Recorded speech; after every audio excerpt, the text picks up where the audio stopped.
Olá, como vai mais uma vez? Tudo bem? Professor Brandão, Filosofia. Vamos dar início à nossa aula da terceira semana do nosso plano de ensino tutorado do terceiro ano.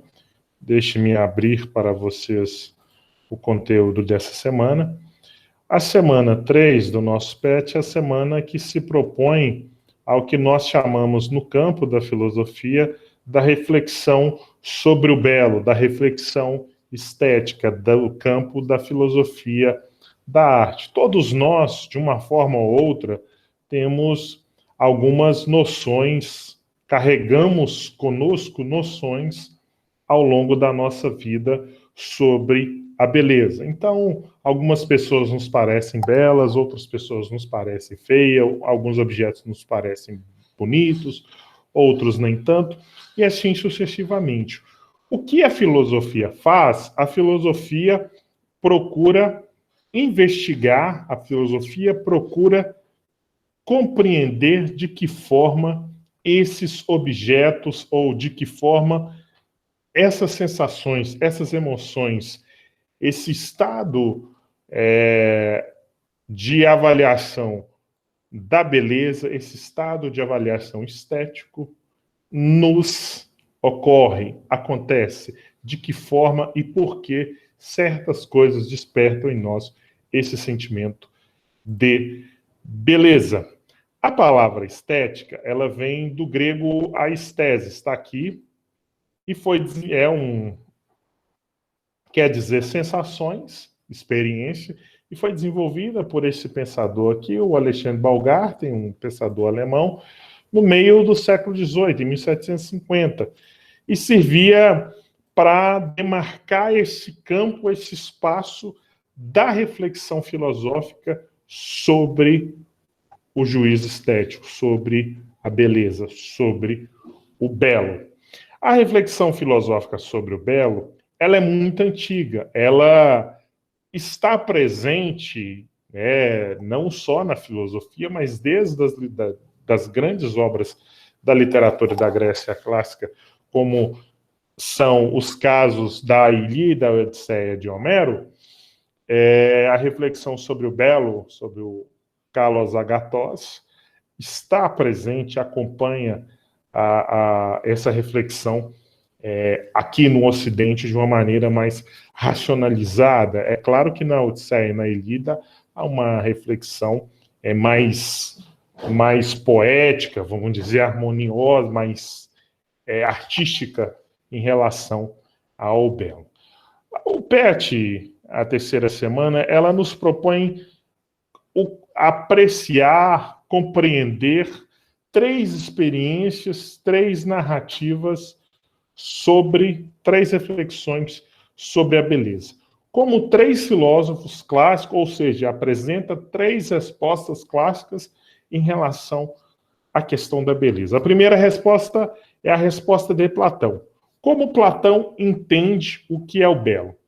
Vamos lembrar, Platão divide o mundo, divide o conhecimento em dois planos, basicamente. Um plano menor, que é o plano do conhecimento sensível, um plano superior, que é o plano do conhecimento inteligível. O plano superior, que é composto pelo conhecimento, o plano das ideias, o plano das formas puras, o plano do conhecimento inteligível, é o plano superior por definição. A verdade, as formas e também a beleza está localizada no mundo superior. Lembremos, recuperemos aqui, como sempre, a alegoria das cavernas, né, que é o nosso verbo to be, eu brinco aqui da filosofia, que é o capítulo 7, ou o livro 7 da República de Platão, no caso, sendo mais fiel ao contexto, é o livro 7 da República de Platão, que está citado aqui no texto, onde Platão nos traz aquela reflexão sobre a condição humana. Lembremos só, homens e mulheres acorrentados no fundo de uma caverna, atrás deles tem um muro que separa, passam por detrás desses homens outros homens carregando objetos, carregadores com objetos acima das suas cabeças, e há uma fogueira que ilumina e projeta essas imagens no fundo da parede.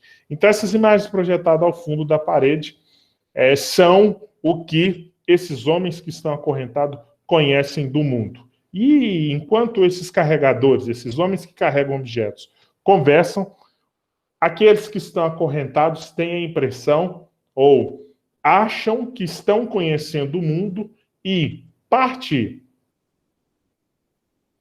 dos objetos que, como este copo, por exemplo, e parte dos objetos que são carregados sobre as cabeças dos carregadores, ao conversar, dá-se a impressão de que esses objetos emitem som para aqueles que estão acorrentados e nunca viram o mundo real. Então, Platão diz que é isso. Então, Platão aponta que o mundo, a natureza humana, a nossa relação com o mundo sensível é uma prisão, é a prisão da caverna. E o homem que acessa o mundo inteligível, que refaz o caminho de ascensão da alma até o mundo inteligível, ou seja, até o plano do conhecimento verdadeiro, esse consegue se libertar dos grilhões da ignorância, das sombras e das dúvidas típicas do mundo do sensível. E a arte? E a mimesis, que é esse conceito grego, que é repetição, que é cópia?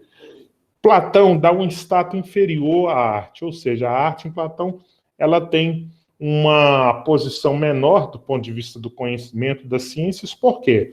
Lembremos, o conhecimento superior é do mundo inteligível, mas no plano do sensível nós temos dois tipos de conhecimento. O mais baixo, que é as sombras, e acima das sombras nós temos as sensações. Então, você tem as sombras, as sensações, aí sobe, plano inteligível, você tem as intuições matemáticas, depois a intuição propriamente de ideias.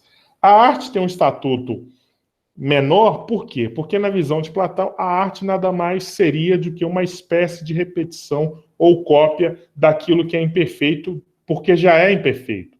Ou seja, esse copo que existe aqui é uma cópia da ideia de copo que está presente no mundo inteligível. Quando o artista pinta um copo, ele está pintando um objeto que é imperfeito, portanto, seria uma espécie de cópia da cópia. Por isso, a arte tem um estatuto menor em Platão. Vejamos como as autoras Lúcia Aranha, a Maria Lúcia Aranha define lá no Filosofando. Para os filósofos idealistas, cuja tradição começa na antiguidade com Platão, a beleza é algo que existe em si e é objetivo. De acordo com a teoria platônica, a beleza seria uma forma ideal que subsistiria por si mesmo, como modelo no mundo das ideias. E o que percebemos no mundo sensível e achamos bonito só pode ser considerado belo porque se assemelha à ideia de beleza que trazemos guardada em nossa alma.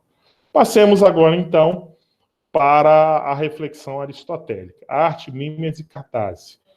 O conceito artístico de Aristóteles, a forma como Aristóteles enxerga a arte, é muito interessante e ela difere muito de Platão, apesar dele também utilizar, fazer a sua reflexão em cima do conceito de mimesis, desse conceito de reflexão, de repetição, desculpa. Então, mimesis, esse conceito grego, essa palavra grega, que significa repetição, cópia. Aristóteles, ele tem uma postura muito interessante, porque ele vai dizer o seguinte, vejam só. Na investigação de Aristóteles, a arte não imita o mundo sensível, ela recria o mundo segundo uma dimensão. A arte mimetiza, ou seja, simula possíveis formas de vida. Então, o que Aristóteles está demonstrando? Aristóteles está demonstrando que a arte, ela não é uma simples cópia da realidade, portanto, teria um status ontológico inferior, como Platão aponta. Aristóteles está dizendo que a arte, com sua mimesis, ela cria mundos possíveis, ela cria realidades alternativas. Então, olha esse copo, por exemplo. Esse copo, eu falei na aula hoje, tem um unicórnio. O que é um unicórnio? Um unicórnio parte de o quê? é uma figura artística criada a partir da representação de um cavalo e de pássaros, ou seja, de um ser que tem asas. Então, cavalo, unicórnio é um cavalo que tem asas e um chifre na sua testa. Isso é uma criação artística. O unicórnio não existe na realidade, mas ele existe do ponto de vista artístico. A arte criou, a partir da realidade, a arte criou uma outra alternativa, uma outra perspectiva. Ok? E isso é muito interessante, a posição de Aristóteles. E eu faço a seguinte provocação para vocês. Nessa pandemia, ao longo desses mais de um ano de pandemia, 2020, 2021, já a gente confinado, vivendo essa chamado novo normal, que a pandemia impôs, com o uso de máscara, álcool gel excessivamente, o que vocês não deixaram de fazer? O que tornaria a vida de nós insuportável nesse contexto? A falta da arte.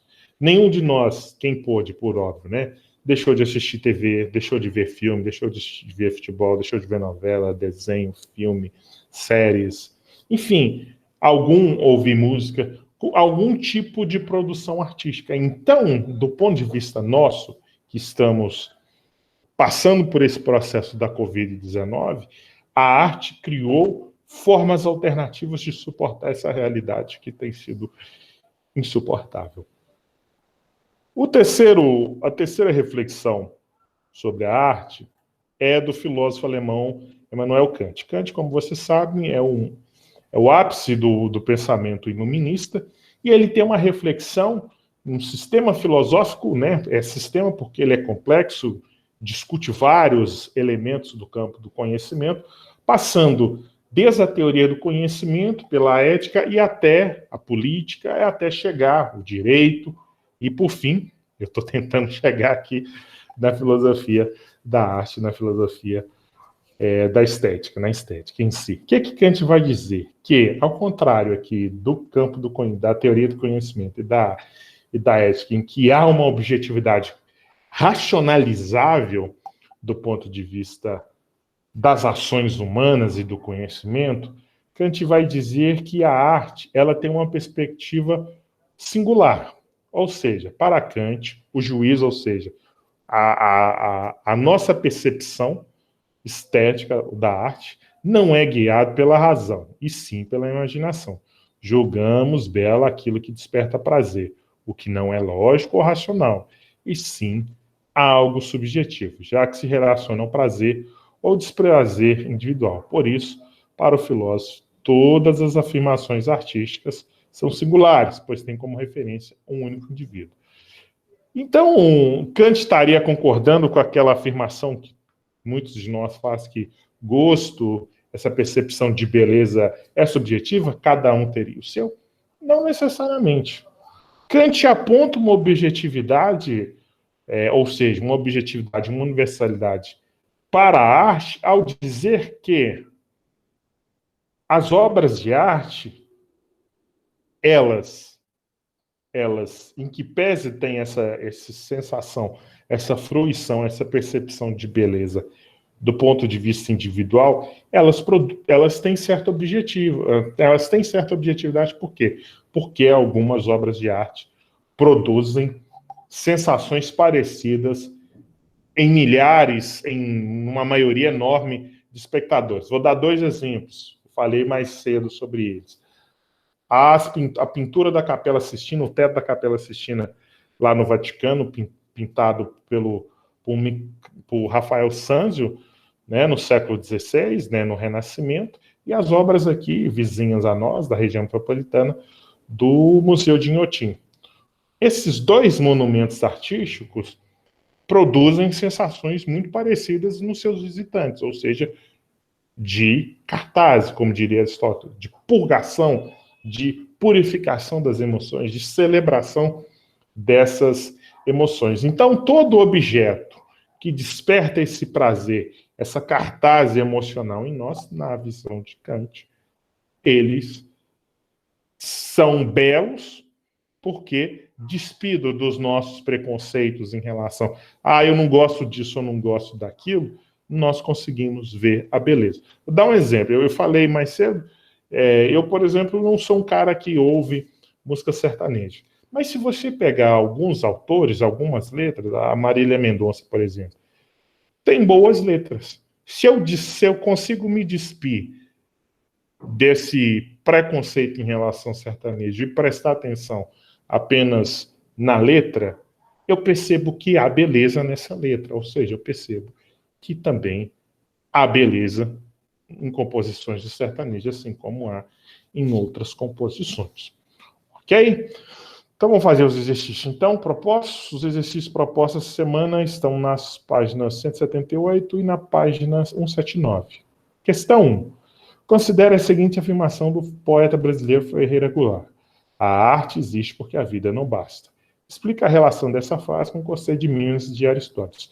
O Ferreira Goulart morreu recentemente, é um poeta importante do Brasil, brasileiro, foi chamado imortal, né? Fez parte da Academia Brasileira de Letras. Possivelmente vocês devem ter estudado aí em língua portuguesa. Mas vejamos só. O conceito de Mimes de Aristóteles, como nós vimos, aponta que a arte não é apenas uma cópia mal feita da vida. A arte, ela parte da vida para reproduzir ou para criar realidades alternativas. Então, eu citei a situação da pandemia. Sem a arte, sem as séries, as músicas, os artistas, os vídeos, as lives, enfim, tudo isso que nós vimos, todo esse aparato cultural do qual nós nos utilizamos para permanecer confinados em isolamento em casa, teria sido mais difícil suportar e passar por esse período da pandemia da Covid-19. Então, daí essa importância enorme das artes. Também a pandemia recupera isso. Questão 2. Ernest Fish, na obra A Necessidade da Arte, considera a arte como um elemento essencial para a compreensão da realidade, na medida em que ajuda o homem não apenas nessa compreensão, mas também porque possibilita o suporte necessário para o aumento da determinação de torná-la mais humana e mais hospitaleira para a humanidade. A partir dessa informação, é possível afirmar que a obra de arte, além de favorecer a interpretação do mundo, reivindica transformações? É possível. Não importa o nível de letargia da arte, o que interessa é que ela funcione como bálsamo para espíritos altos, essa é falsa, a alternativa B. Se a arte acompanha as transformações do mundo, se vivemos em uma época explicitamente mercadológica, tal obra de arte deve se adequar às exigências do mercado, a C também é falsa. A força transformadora da arte, assim como na perspectiva místico-espiritualista, prescinde. É falso. Das conotações políticas sociais, justamente o oposto. A D também é falsa. E a E, os seres humanos que não buscam uma forma de expressão através da arte têm capacidade de compreender a si mesmo e a realidade, é falsa. Então, a alternativa verdadeira é a alternativa E. A obra de arte, além de favorecer a interpretação do mundo, reivindica transformações. Questão 3. Leia os textos a seguir. A arte de imitar está bem longe da verdade e se executa tudo, ao que parece, é pelo fato de atingir apenas uma pequena porção de cada coisa, que não passa de uma aparição. Platão, lá no capítulo 7, lá no livro 7 da República, né, um trecho aqui da República. O imitar é congênito no homem e os homens se comprazem no imitado. Aristóteles, Poética. Com base nos textos, nos conhecimentos sobre estética e a questão da mímesis em Platão e Aristóteles, assinale a alternativa correta. Para Platão, a obra de arte é a cópia de coisas fenomênicas, um exemplo particular, e por isso algo inadequado e inferior, tanto em relação aos objetos representados, quanto às ideias universais que o pressupõem. Essa alternativa aqui me parece verdadeira, vejamos as outras. Para Platão, as obras produzidas pelos poetas, pintores e escultores representam perfeitamente a verdade falsa e a essência do plano inteligível. É o oposto. Alternativa C. Na compreensão de Aristóteles, a arte se restringe à reprodução de objetos existentes. É falso porque, para Aristóteles, a arte cria outras realidades, mimetiza o mundo, né? Ou seja, cria outras possibilidades. Aristóteles concebe a mímese artística como uma atividade que reproduz passivamente a aparência das coisas. Também é falso, porque é o oposto. Aristóteles se opõe à concepção da arte que a imitação entende que a música, o teatro e a poesia são incapazes de provocar um efeito benéfico purificador no espectador. é justamente o oposto. O teatro, a poesia e a música provocam cartazes, ou seja, purificam emocionalmente o espectador. Portanto, é falso. A alternativa verdadeira é a alternativa A. Para Platão, a obra do artista é cópia de coisas fenomênicas, ou seja, a arte é uma cópia da cópia. O copo que eu seguro a mão nesse momento, como vocês veem, ele é uma cópia imperfeita do mundo inteligível. O copo verdadeiro, original, belo, é a ideia desse copo que está no plano inteligível. Esse copo aqui é um copo que é uma cópia. Se eu desenhar esse copo, ou seja, se eu fizer uma arte com esse copo, é uma cópia da cópia. Portanto, tem um estatuto inferior. É isso, então, meus queridos. Eu gostei muito desse encontro, achei que valeu a pena. Ok? Então, forte abraço. E na próxima semana a gente continua com a semana 4 do nosso PET Filosofia. Tá bom? Até lá. Abraço. Tchau.